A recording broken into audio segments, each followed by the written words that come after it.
Sasa, e cila prej kohësh ka shfaqur antipati të hapur ndaj Albës, përfshihet në një tjetër situatë konfliktuale dhe këtë herë e shtyn edhe Benitën drejt një përplasjeje më të madhe.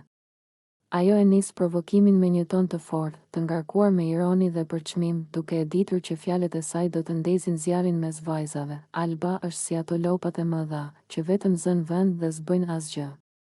Shpërthen Sasa me zë të lartë, duke qeshur me përçmim. Mos më fol mua për vajza të mira kur ajo as vet nuk e di çfarë është. Fjalët e saj bien menjëherë në veshët e Benitës, e cila ndodhet aty pranë dhe duket se i ka pritur këto komente. Ajo kthen kokën nga Sasa dhe syt i ndizen me një lloj kënaqësie, si dikush që më në fund dëgjon dikë të thotë atë që vetë e ka menduar prej kohësh. Sasa ka të drejtë, më vjen keq ta them, por është e vërteta. Thot Benita duke tundur kokën, duke e bërë të qartë se aprovon çdo fjalë. Alba bën sikur është engjëll, por në realitet s'është asgjë nga ato që pretendon. Dhe gjithë kjo sjellje e saj sikur është më e mira këtu. Është qesharake. Sasa e sheh Benitën me një buzëqeshje të fshehtë, e kënaqur që e ka vënë në lëvizje, po pra. Ajo bën një hap dhe mendon se gjithë shtëpia duhet të rrotullohet rreth saj. Nuk funksionon kështu.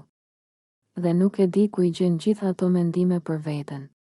Benita, e inkurajuar nga mbështetja e Sosës, vazhdon me ton edhe më të ashpër, dhe pastaj vjen e na jep mend neve.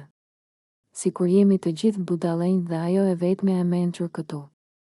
Jo, jo. Boll me atë sjelljen e saj. Fjalët e tyre e përplasen në ajër dhe përhapin tension në dhomë.